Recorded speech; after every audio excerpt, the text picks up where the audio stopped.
할렐루야. 우리 수요예배 오신 성도님들을 예수 그리스도의 이름으로 환영합니다. 이 시간 우리 찬양하며 하나님께로 나가도록 하겠습니다. 주 음성 외에는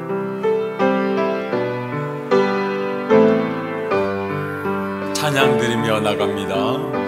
주 음성 외에는 참 기쁨 없도다. 날 사랑하신 주 늘 계시옵소서. 기쁜 기쁘도다. 항상 기쁘도다. 나 주께 왔사오니 복 주옵소서. 나 주께 왔으니 복 주시옵소서. 주와 함께 계시면 큰 시험이 이기네. 길 보고 기쁘도다. 항상 기쁘도다. 나 주께 왔사오니 복 주옵소서. 주 떠나가시면 내 생명 헛되네.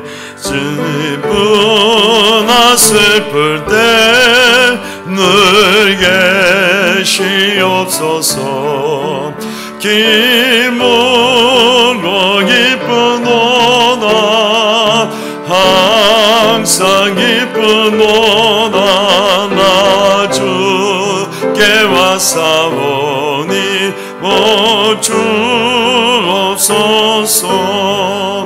거기와 논약을 이루어 주시고 주 명령 따를 때 늘 계시옵소서. 기쁘고 기쁘도다. 항상 기쁘도다. 나 주께 왔사오니 복 주옵소서.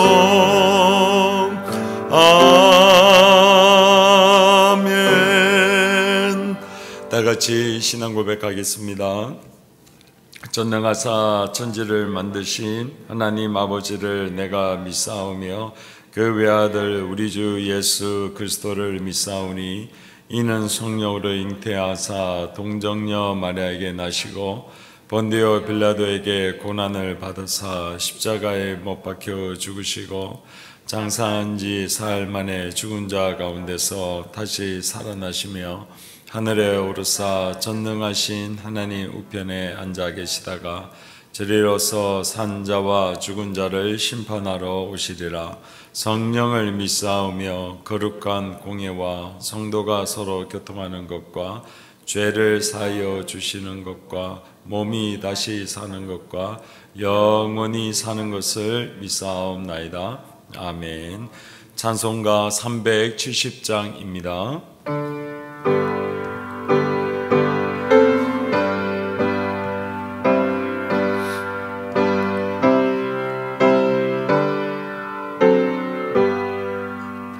주 안에 있는 나에게 당근심이 있으랴.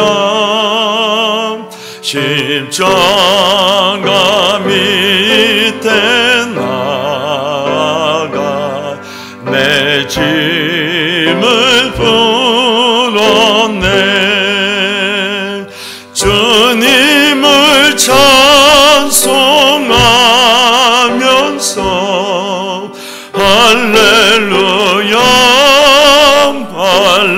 할렐루야. 내 먹길 멀고 머매고 나 주님만 따라가 나가리 그 두려움이 변하여 내 기도 되었고 전날의 한숨 변하여 내 노래 되었네. 주님을 찬송하면서 할렐루야 할렐루야 내 맡길 멀고 몸에도 나 주님 만나 나가리 내 주는 자비하셔서 늘 함께 계시고 내 궁핍함을 아시고 늘 채워주시네.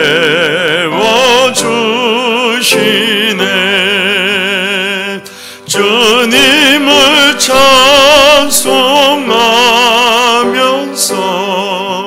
할렐루야 할렐루야 내 맡길 멀고 몸에도 나 주님만 따라가리 내 주와 맺은 언약은 영불변하시니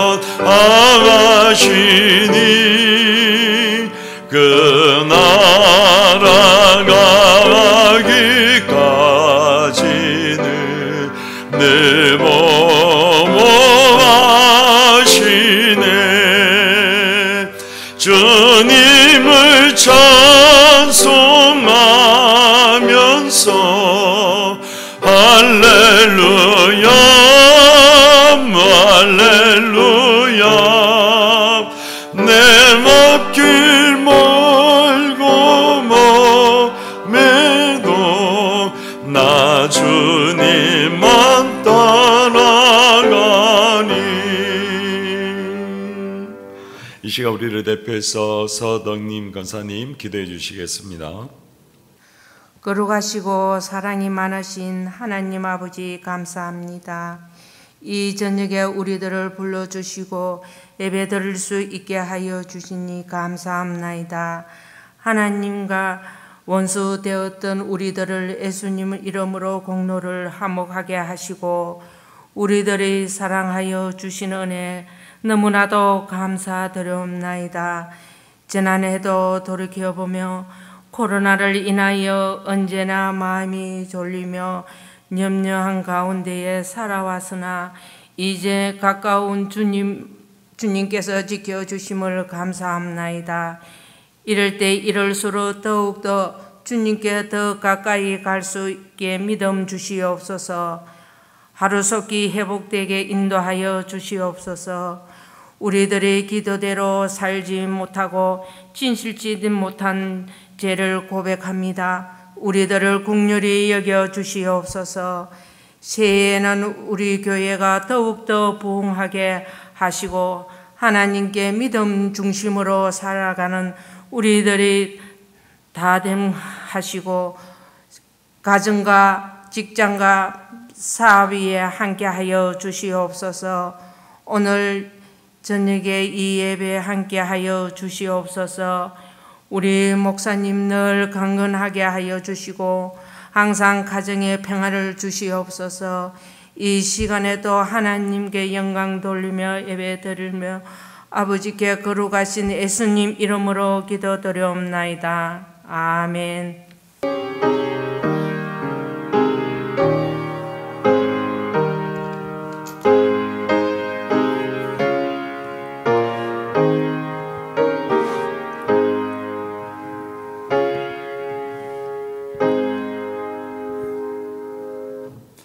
하나님의 말씀 봉독합니다. 요한복음 5장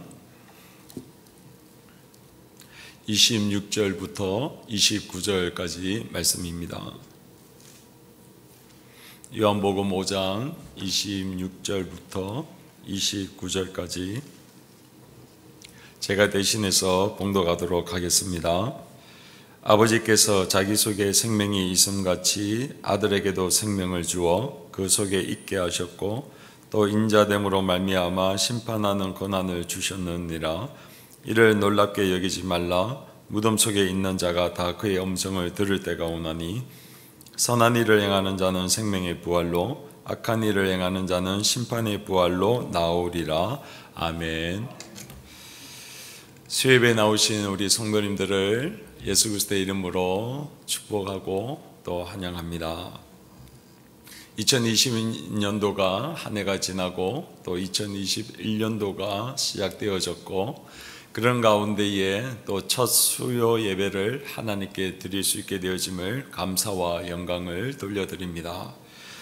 2021년도 첫 수요 예배를 지난 2020년도에 나누었던 요한복음 말씀을 이어서 오늘 본문 5장 26절부터 29절을 좀 나누고자 합니다.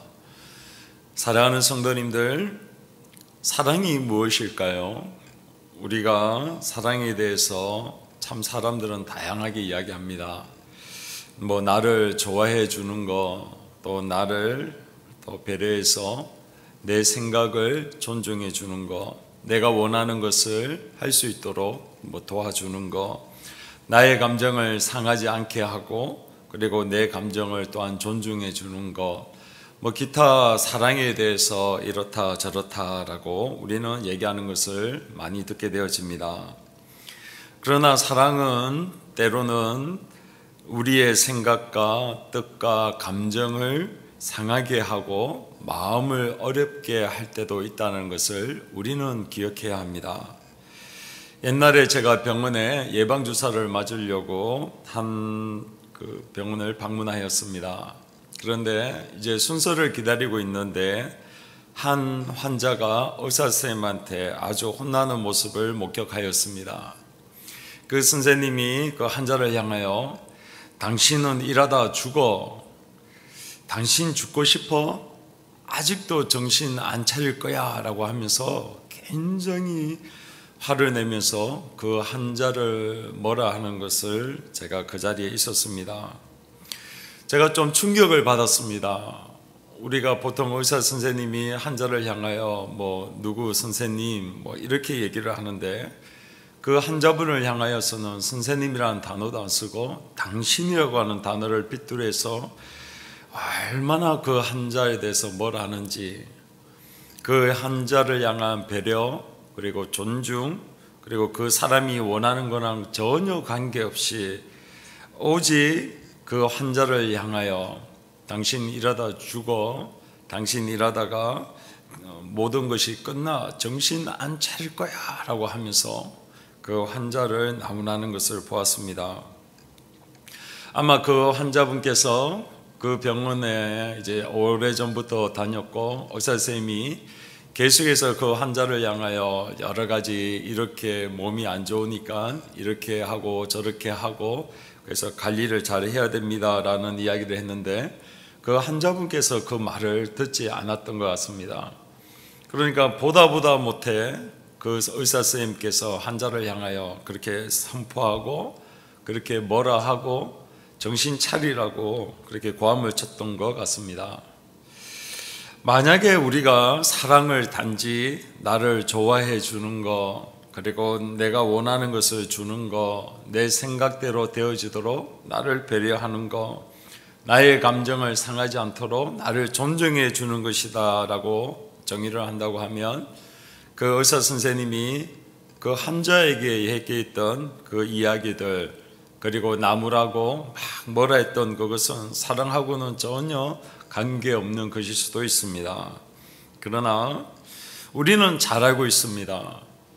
그 의사 선생님이 자신이 해야 될 의무, 그리고 자신이 하는 진료를 다 하고 환자에게 이렇게 하십시오라고 계속해서 권면을 했고 그리고 처방을 했으면 그것으로 해야 될 의무와 책무는 다했던 것입니다. 굳이 그 환자를 향하여 뭐라 하거나 그 환자를 향하여 그렇게 나쁜 말을 뱉을 이유는 전혀 없습니다. 그리고 그러한 말을 하지 않았다고 해서 누구 하나 그 의사 선생님을 나무라거나 토를 달 사람은 아무도 없습니다. 그런데 그 의사 선생님은 그 환자를 향한 배려, 그 환자를 향한 사랑, 그 환자를 살리고자 하는 그 안타까운 마음에 그 환자를 향하여 그렇게 소리치고 외쳤던 것입니다. 제가 오늘 이 말씀을 드리는 이유가 있다고 하면 오늘 본문에 보면 마치 의사 선생님이 환자에게 당신 이러다가 죽어라고 외쳤던 것처럼 계속해서 유대인들을 향하여 예수 그리스도께서 그들이 싫어하는 이야기들만 하고 있는 모습을 우리는 만나고 있기 때문에 그렇습니다. 38년 된 병자를 예수님이 요한복음 5장에서 고치셨습니다.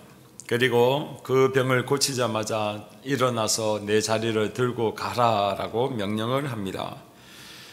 그 병을 고치고 환자를 회복한 거 얼마나 기적이요 또 축복이 아니지 않습니까? 그런데 오늘 그러한 일을 행한 일이 마침 안식일이었기 때문에 유대인들이 그 예수님께서 안식일에 그 자리에 일어나서 들고 가라고 했던 것에 대해서 싫어합니다.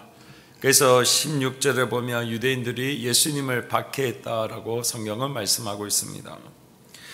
이렇게 유대인들이 싫어하는 것을 알고 있는 예수님께서 이제 그만하면 이제 가만히 있고 그 유대인들을 상대하지 않으면 참 좋으련만 17절에 더 한 말씀을 함으로 말미암아 그 불을 더 붙이는 일을 합니다. 내 아버지께서 일하시니 나도 일한다라고 선포합니다. 그러자 유대인들이 박해 정도가 아니라 17절에 보면 예수님을 죽이고자 한다라고 말씀하고 있습니다. 이 정도라고 하면 성도님 같으면 어떻게 하겠습니까? 우리 같으면 남들에게 뭐 잘못되어지는 거 또 잘못된 방향으로 걸어갈 때 우리는 몇 마디 할 수는 있지만 그러나 그 사람들이 싫어하고 거부하면 더 이상 얘기하지 않습니다. 왜냐하면 그 사람하고 관계가 깨어지고 또 그 사람이 나아가 나를 향하여 대적할 것을 우리는 잘 알고 있기 때문에 그 사람이 그러한 것을 받아들이지 아니한다고 하면 몇 번 얘기하다가 그만둡니다. 그런데 오늘 예수님께서 유대인들이 박해하고 자기를 죽일 거라는 것을 뻔히 알고 있으면서도 하나님이 자신의 아버지인 것과 아버지께서 일하시니 나도 일한다라고 하면서 유대인들이 싫어하는 그 생각 속에 유대인들이 거부하는 그 마음 속에 계속해서 예수님이 더 계속해서 이야기하고 있습니다. 왜 그럴까요?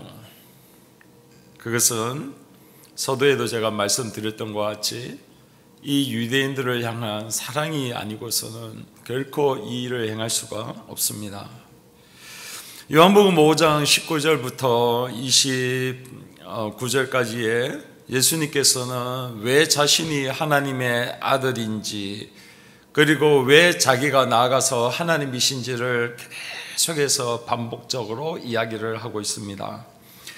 특별히 오늘 본문 5장 26절부터 29절까지는 하나님을 자신의 아버지라고 또 부르면서 심지어 하나님 아버지 안에 있는 생명이 똑같이 자신에게도 허락되어졌다라고 하면서 자신에게 창조주 하나님만이 가지고 있는 그 생명의 권세, 즉 스스로 계신 여호와 하나님, 그 생명의 권세가 자기에게도 있다라고 하면서 자기가 창조주 하나님이다라고 이야기를 합니다.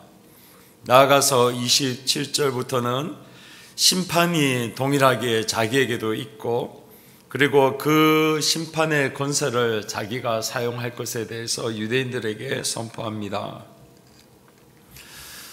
그러니까 유대인들이 얼마나 예수님을 향하여 싫어하고 거부할 뿐만 아니라 도저히 견디지 못해서 죽이고자 하는 그 마음에 더 기름을 부는 것과 똑같은 일이 벌어지고 있습니다. 사랑하는 성도님들, 당시에 예수님은 여러 가지 기적과 이적을 통하여 수많은 사람들이 추종합니다. 심지어 세례 요한을 따랐던 제자들도 예수님을 쫓아가고 수많은 사람들이 예수님의 이야기를 듣고자 얼마나 많은 사람들이 따라다니는지 모릅니다. 제 같으면 내 말을 거부하고 내가 나를 싫어할 사람이라고 하면 저는 몇 번 이야기하고는 얘기하지 않습니다.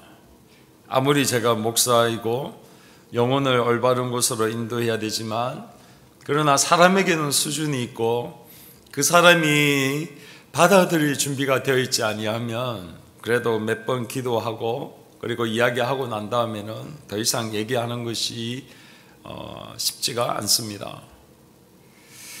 그런데 오늘 예수 그리스도께서는 자신을 싫어할 뿐만 아니라 자신을 죽이고자 하는 사람들에게 그들이 싫어하는 이야기만 계속해서 반복적으로 이야기합니다.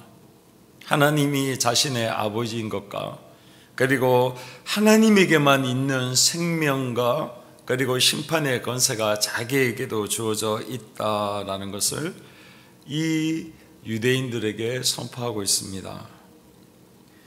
바로 그것이 예수 그리스도가 이 유대인들을 향한 사랑이다라는 것을 우리는 기억해야 합니다. 사랑하는 성도님들, 세상은요, 예수님이 우리를 위하여 십자가에 달려 돌아가셨다라는 것은요, 다 좋아합니다. 우리를 사랑하시고 우리를 이게 은혜를 베푸시고 축복해 주시는 거 세상 사람들이 싫어할 사람 아무도 없습니다. 그런데 세상에 있는 사람들이 뭘 싫어한 줄 아십니까? 바로 예수 그리스도가 당신의 죄 때문에 십자가에 달려 돌아가셨고 당신의 죄에 대한 결과가 심판이 있다라는 것을 십자가에서 달려 죽으신 예수 그리스도를 통하여 당신에게 말씀하고 있고 알게 해주고 있습니다라는 것을 세상은 싫어합니다. 왜요? 세상을 향하여 죄가 있다, 그리고 죄에 대한 결과 심판이 있다라는 것을 그들은 거부하기를 원합니다. 그런데 오늘 예수님께서는 이 유대인들을 향하여, 세상을 향하여 계속해서 내가 하나님인 것과 심판이 나에게 주어져 있고 내가 그 심판을 아버지께서 맡기셨기에 곧 내가 행할 것에 대해서 이야기를 합니다. 마치 제가 서두에 말씀드렸던 것과 같이 그 환자가 자기가 먹고 싶은 거, 마시고 싶은 거 마음껏 먹도록 내버려둬서 이제 곧 그가 당하고 있는 병이 악화되어서 죽음을 맞이하든 말든 의사 선생님은 그냥 자기가 진찰하고 처방만 하면 그뿐이지만 그 사람을 향한 배려와 사랑은 내가 욕을 먹어도 그리고 내 인격을 그 사람이 무시하더라도 당신이 이러면 죽는다라는 것을 끊임없이 얘기하고 그의 인격을 무시하더라도 그것을 경고함으로 말미암아 그 영혼이 그 이야기를 듣고 살 수 있는 유일한 길이기 때문에 오늘 의사가 얘기한 것과 같이 예수님도 그렇게 말씀하고 있습니다. 수많은 하나님을 만난 사람들의 이야기를 잘 한번 들어보십시오. 우리가 너무나도 잘 알고 있는 마틴 루터도 그가 회심하고 하나님을 만나게 된 결정적인 계기는 자신과 길을 걸어가던 자신의 친구가 벼락을 맞고 죽는 것을 그 옆에 목격함으로 말미암아 하나님의 진노, 하나님의 심판이 자신의 눈으로 직접 옆에 친구가 죽는 것을 보고 무서워서 벌벌벌 뜹니다.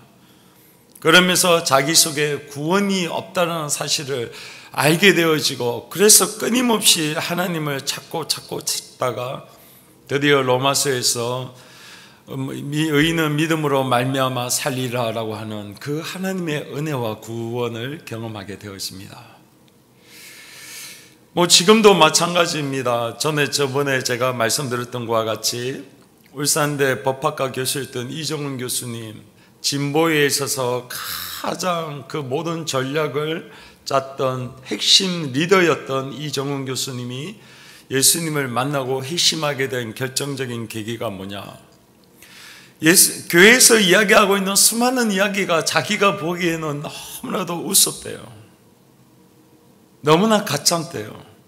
그리고 그들이 얘기하고 있는 교리라고 얘기하는 것이 얼마나 보잘것없는지 모르겠다라고 얘기합니다. 그런데 그가 그 마음속에 두려움이 찾아왔다고 합니다. 왜요? 예수님께서 진짜 심판 주고 그리고 우리가 죽음 이후에 진짜 천국과 지옥에 대한 심판이 있으면 어떻게 하지?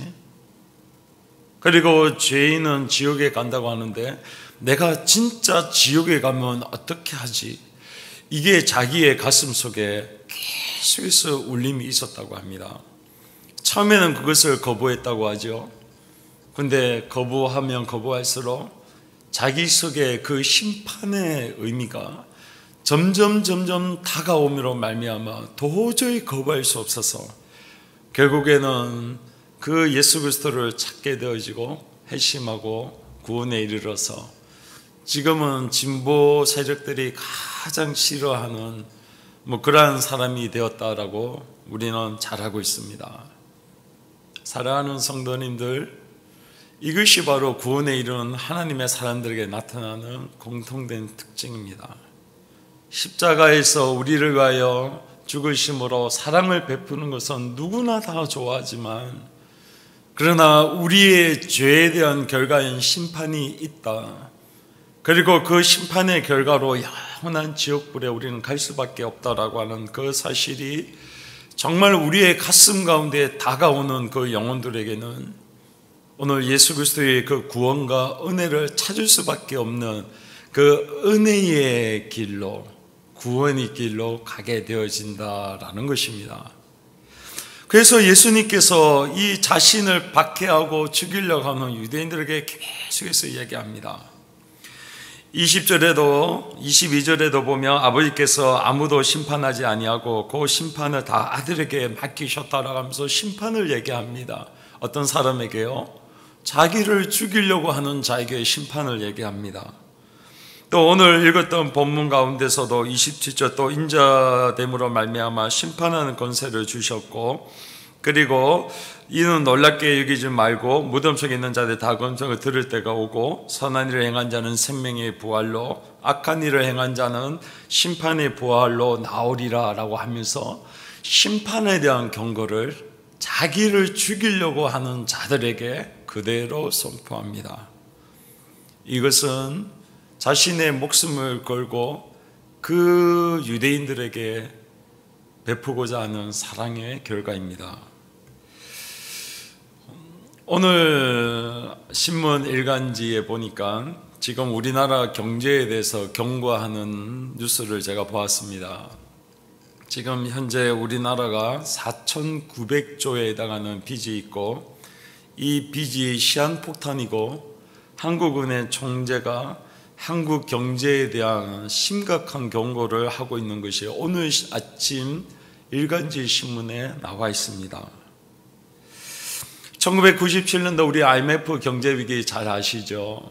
정부는 별 문제가 없는 것 같이 얘기하고 국민들에게는 아무 경고의 소리를 하지 않다가 갑자기 그 밤에 IMF 위기 속에 우리는 그 IMF의 구제금을 받는다라고 선포했을 때 그 충격은 이루 말할 수가 없습니다.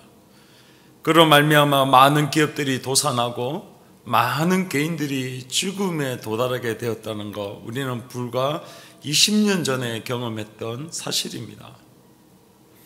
정부가 그것을 경고하고 개인들에게 그런 것에 대한 대비를 하라고 말하지 아니함으로 말미암아 이러한 사태를 경험하였는데 이제 2021년 1월 6일 오늘 아침에 한국은행 총재가 그러한 경고를 날리고 있습니다. 97년도 IMF는 그래도 기업이 부실하였지 개인과 정부는 그래도 괜찮았기 때문에 그것이 IMF를 그래도 극복할 수 있는 힘이 되어졌는데 지금 시점은 기업뿐만 아니라 개인과 정부가 다 빚이 어마어마하게 있어서 이것을 해결할 수 있는 방안이 너무나도 없고 심각한 상태에 있음을 경고하고 있습니다. 그러한 경고를 얘기하면서 2008년, 9년, 10년 미국의 이야기를 합니다. 미국이 당시에 주택 모기지 론이라고 해서 약 90에서 95%의 빚을 은행에서 빌려서 얼마든지 주택을 구입할 수 있는 일들이 벌어졌습니다. 그런 말미암아 미국이 어마어마한 그 충격 속에 증시는 반토막이 나고 경제 성장률은 마이너스 2.5%가 되고 그 견실했던 은행 세 곳이 파산이 일어나고 그리고 중산층의 자산은 무려 3년간 40%나 날아가는 일들이 벌어졌습니다. 제가 미국에 2009년 8월 달에 방문하였는데 그때 한참 미국 경제가 흔들리던 때였습니다. 그 여파가 2010년도까지 있었고 그런 말미암아 중산층이 그리고 집들이 얼마나 파산이 났는지 제가 그 자리에 있어서 조금은 알고 있습니다. 그런데 그러한 경고의 메시지를 오늘 한국은행 총재가 우리에게 그 이야기를 들려주고 있습니다. 사랑하는 성도님들, 이러한 경고를 들을 때에 우리는 어떻게 대하고 있습니까? 그냥 총재가 그렇게 얘기하니까 그거는 그럴 수 있지, 나하고 무슨 상관이냐, 이렇게 경고를 무시하시겠습니까? 아니면 한국 경제의 이런 경고의 메시지가 곧 우리가 다가올 미래의 운명이고 그 운명으로 말미암아 미국에 2008년부터 10년 동안 있었던 그런 여파가 우리나라에도 닥쳐올 거라는 것을 알고 그리고 예견하고 미리 예방하고 준비하는 것이 더 지혜로운 삶입니까? 예수 그리스도께서 오늘 심판에 대한 이야기를 할 때에 바로 우리에게 곧 다가올 미래, 누구도 피할 수 없는 그 운명에 대해서 이야기하고 있는데 바로 심판입니다. 사실 심판이라고 할 때 우리는 결코 좋아하지 않지요. 왜요? 심판이라고 하는 단어 그 자체가 나누다, 조각을 내다, 그래서 나누어서 선택을 하다라는 의미가 그 단어 속에 있습니다. 예수님이 심판하겠다는 말이 바로 나누겠다라는 거거든요. 나누어서 내가 그 나눈 것 중에 한 조각을 내가 선택하겠다라는 것이 바로 심판하다라는 단어 속에 있습니다. 그래서 오늘 이 말씀을 자기를 죽이려고 하는 유대인들에게 끊임없는 사랑과 은혜의 결과로 그들에게 말씀하고 있는 것입니다. 사랑하는 성도님들, 우리에게도 오늘 하나님께서 계속해서 들려주는 말씀이 있다라고 생각합니다. 각자에게 처한 상황에서 들려주시는 말씀이 있고 또 우리나라와 또 코로나의 이 사태를 통하여 우리에게 하시고자 하는 말씀과 경고의 메시지가 분명히 있다라고 저는 생각합니다. 이러할 때에 그러한 경고를 무시하고 그냥 어제처럼 오늘 살아갈 수 있으니까 아무 문제 없겠지라는 삶이 아니라 오늘 지혜로운 사람이 다가올 그 미래를 향하여 오늘을 준비하듯이 마치 그 5 처녀가 그 기름을 준비하듯이 우리의 삶도 다가올 그 미래와 하나님이 하실 일들을 바라보고 준비함으로 그 경고의 메시지를 잘 되새기고 그래서 그 심판이 아니라 생명의 길로 걸어가는 삶을 하나님은 원하고 계십니다. 오늘 하루라고 하는 이 시간이 주어진 이때에 오늘 그 하나님의 말씀을 기억하고 내 삶을 준비함으로 하나님께서 그렇게 싫어하고 죽이려고 하는 그 사람에게조차도 들려주고자 했던 그 사랑의 메시지를 오늘 우리도 기억하고 들음으로 복된 삶으로 하나님이 원하시는 생명의 길로 걸어가는 우리 귀한 성도님들과 저가 되기를 예수 그리스도의 이름으로 축원드립니다. 기도하겠습니다. 거룩하신 하나님 감사합니다. 2021년도도 하나님의 은혜 가운데에 시작하고 또 이 첫 수요 예배를 하나님의 손에 올려드리며 또 예배드리고 영광 돌리게 해주셔서 감사합니다. 하나님, 첫 해고 또 첫 설교이기에 어떻게 보면 축복의 메시지가 우리는 더 원하는지 모르나, 그러나 다가올 미래에 분명하게 있을 그 일들을 경고하고 또한 그것을 통해 우리로 하여금 준비하고 예비하고, 그래서 생명의 길로 걸어가기를 원하시는 하나님의 그 사랑이 경고의 메시지를 통해 우리에게 주어지는 줄로 믿습니다. 하나님, 미래에 다가올 이들을 준비하는 자가 지혜로운 자요, 또한 미래에 일어날 그 일 가운데에 내가 해야 될 일을 미리 생각하고 준비하는 자가 바로 사랑을 받는 자인 줄로 믿사오니, 오늘 우리를 그러한 자리로 인도해 주시고 가르쳐 주시고 준비하게 하여 주시옵소서. 감사하고 예수 그리스도의 이름으로 기도하옵나이다. 아멘. 찬송가 90장입니다.